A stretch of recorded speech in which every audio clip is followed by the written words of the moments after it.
lakone.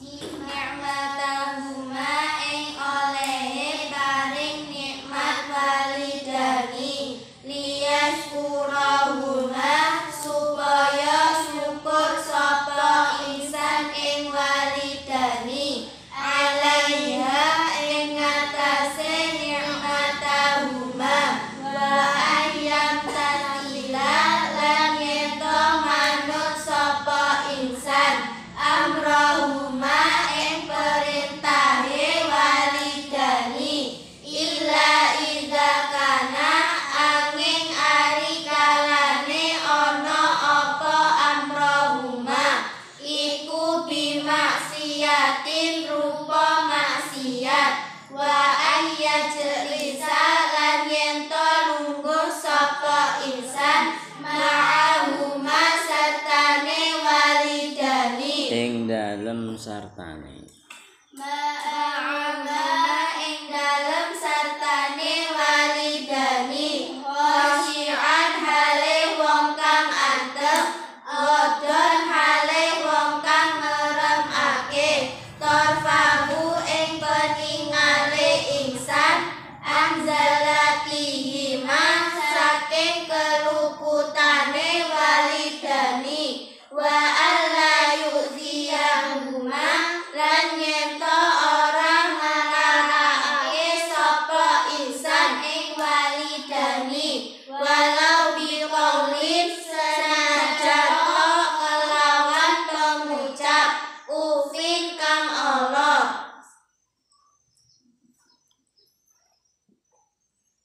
Bismillahirrahmanirrahim. Fayajibu alaihi ayat qura nikmatahuma liyashkurahuma alaiha. Dan wajib bagi seseorang mengingat-ingat kenikmatan yang diberikan oleh orang tua kepada dia supaya dia bisa berterima kasih. Ketika masih kecil kita itu dienak-enakkan sama orang tua, ya toh, maem didulak, wong tua sampean nangis-nangis, wong tua ngeneng-ngenengne, ngumbane klambine dan lain sebagainya. Sampean ngelak bengi disusoni, ibunya bangun padahal ngantuk-ngantuk. Dienak-enaknya wong tua itu, dimudah-mudahkan seperti itu namanya nikmat dari orang tua. Pengorbanan dari orang tua itu harus diingat-ingat karena kita supaya bisa bersyukur, berterima kasih. Wa ayam tasila amrohuma illa idza kana bimaksiatin. Termasuk adabnya anak kepada orang tua yaitu patuh kepada perintah dari keduanya kecuali perintah maksiat. Ngerti perintah maksiat? Apa perintah maksiat?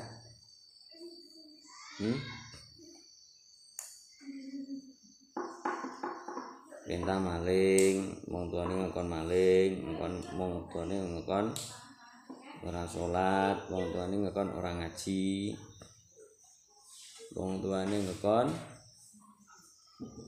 ora poso, rasa poso, ora rapat kerja.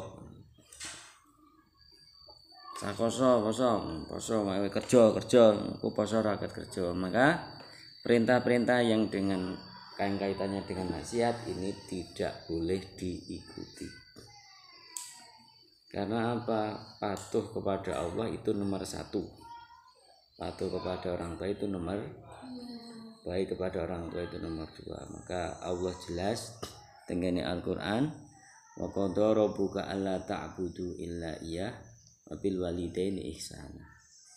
Allah memberikan keputusan hukum, wa qadha memberikan keputusan hukum bahwa tidak boleh menyembah kepada selain Allah. Berarti Allah yang nomor satu. Sepenuhnya kehidupan kita, sepenuhnya pengabdian kita hanya untuk berbakti kepada Allah. Kedua, wabil walidaini ihsana, dan Allah memberi keputusan harus baik kepada orang tua. Harus baik kepada orang tua. Maka yang nomor satu tidak boleh dihilangkan yang satu ini, berbakti kepada Allah. Sehingga kalau ada istilah perintah, mentaati perintah orang tua itu wajib. Manut kepada wong tua wajib. Karena itu salah satu adabnya kepada orang tua. Tapi perintah-perintah ini perintah-perintah yang tidak maksiat, perintah-perintah yang tidak melanggar aturan Allah. Dieling-eling ya. Ono wong tua memerintahkan sesuatu yang menjadikan anak itu durhaka kepada Allah, maka anak tidak boleh mengikuti. Tidak boleh, Pak. Tareta rasa poso, ngulang kerja mama motong. Maka harus tetap poso karena perintah Allah lebih didahulukan daripada perintah orang tua. Selanjutnya wa ayajlisa ma'ahuma khashi'an. Kalau duduk bersama orang tua harus khusyuk. Maksudnya biar khusyuk. Khusyuk itu dalam artian anak ini duduk sesuai dengan aturannya.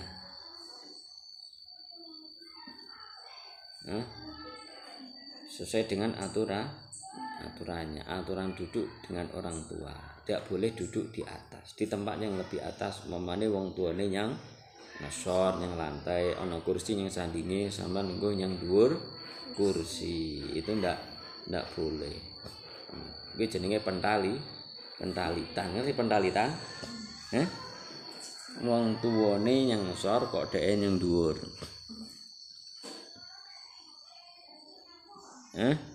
Atau wong tuane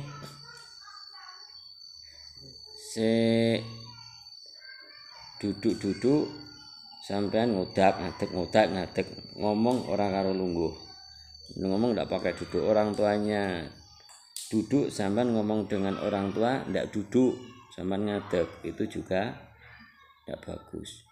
Ghaddan tarfahu anzalatihima, memejamkan mata ketika melihat kesalahan dari orang tua. Sesuatu yang tidak baik, tidak cuma kesalahan, sesuatu yang tidak baik yang tampil, yang muncul, yang terlihat dari kedua orang tua, sampai harus menutup mata. Jangan melihat atau edok-edok raruh. Paham? Kadang-kadang wong tua iku ana isin malah sampean ngetne wae. Nah, iku ya ora pantes. Paham ya?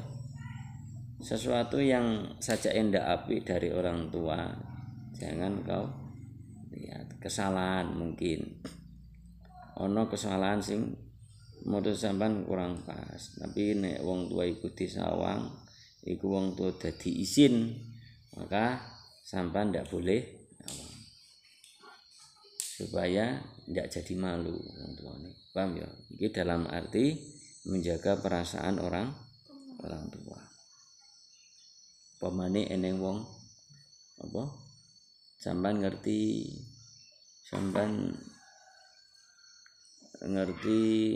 eneng wong nyenggone sampean terus ujug-ujug wong tuane ditagih utang.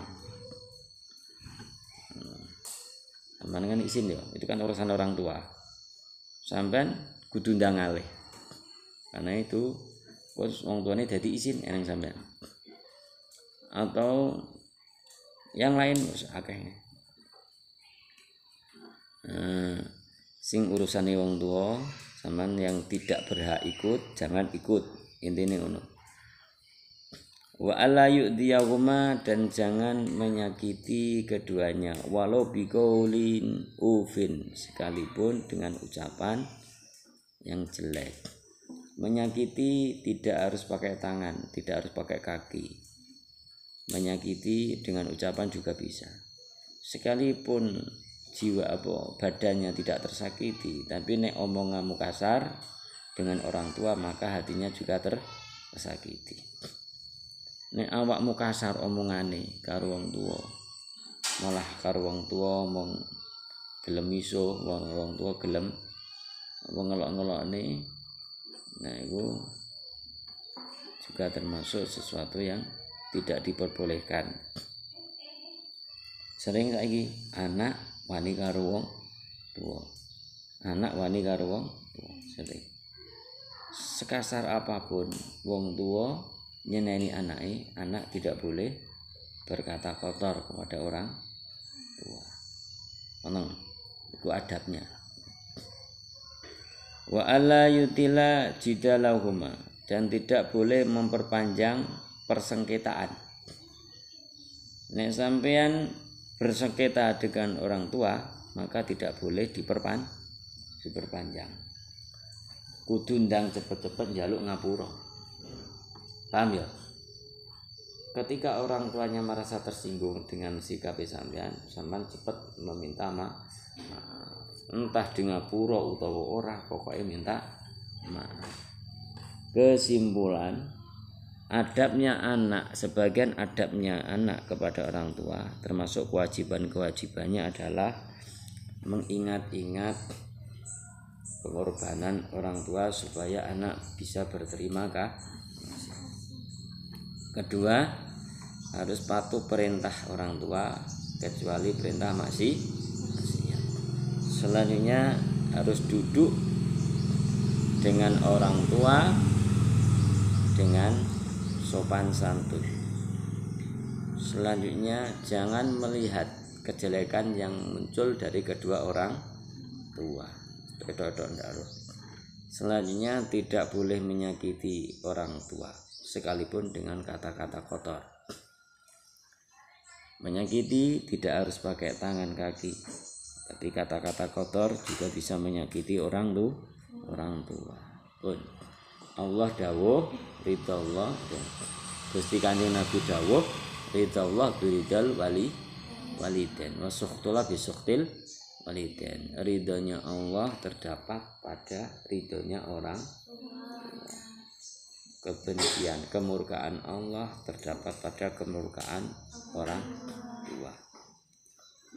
Sampean ingin hidup sukses di dunia, maka harus menghormati orang tua.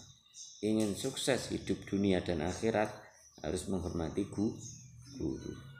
Urusan dunia harus minta restu kepada orang tua, termasuk urusan pernikahan.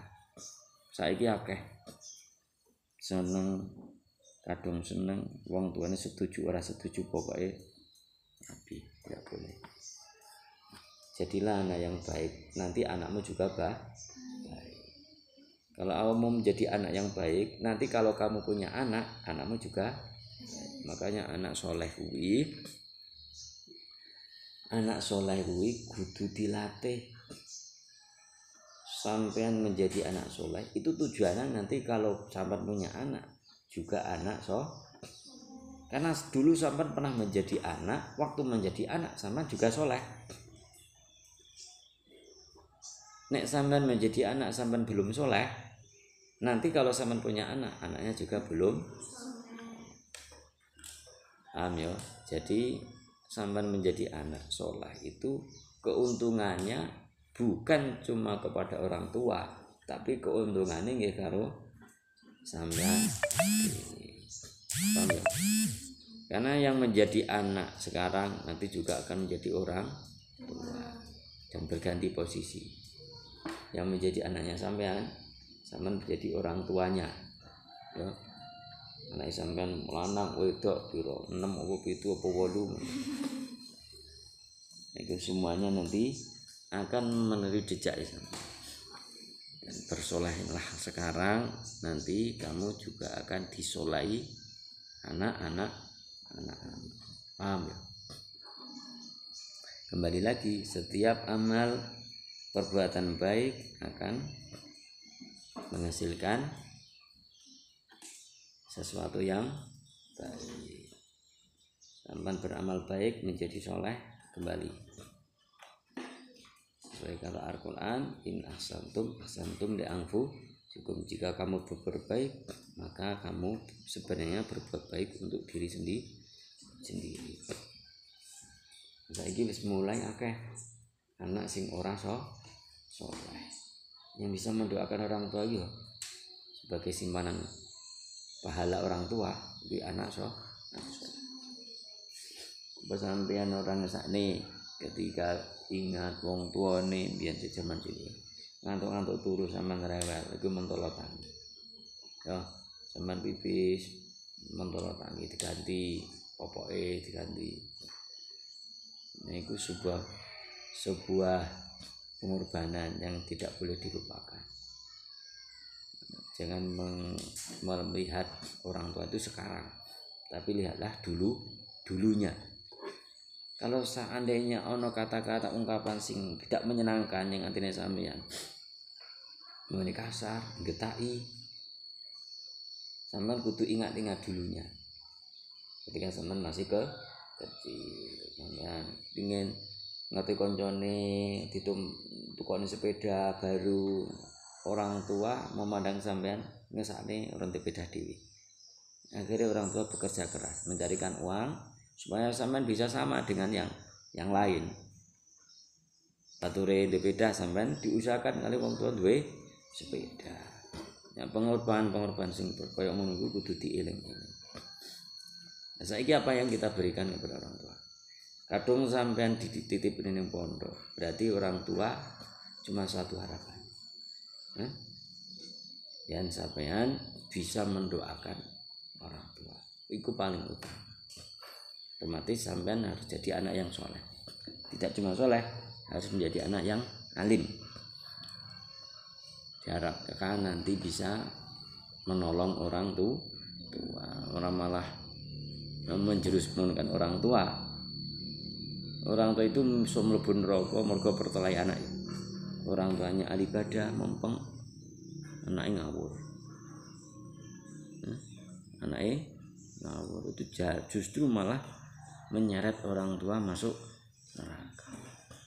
Kalau kita tidak bisa berbuat baik, maka jangan menjadi jahat.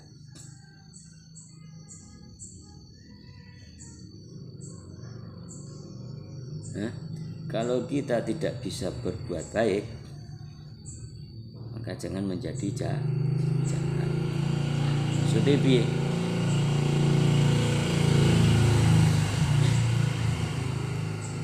Kalau kita tidak bisa membantu orang tua, minimal jangan menyakiti orang tua. Maksudullah. Kalau tidak bisa berbuat baik, maka jangan menjadi jahat. Mulai saiki sampean dalam posisi sing tepat dalam jalan Allah dan jalan ridhonya orang tua. Di jalan Allah sampean dipondokkan supaya iso ngerti ngaji, iso ngerti carane ibadah karo Allah.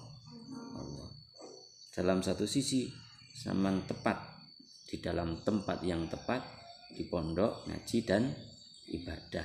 Dalam satu sisi sampean patuh pada orang tua mondokne sampean patuh. Dalam kesempatan sing iki sampean kudu mumpung. Jangan gunakan waktu cuma nggih seneng-seneng. Ning pondok kudu mumpung. Paham nggih? Dan nanti sampean akan menjadi orang yang sukses dunia, sukses akhirat. Amin. Al-Fatihah. Amin.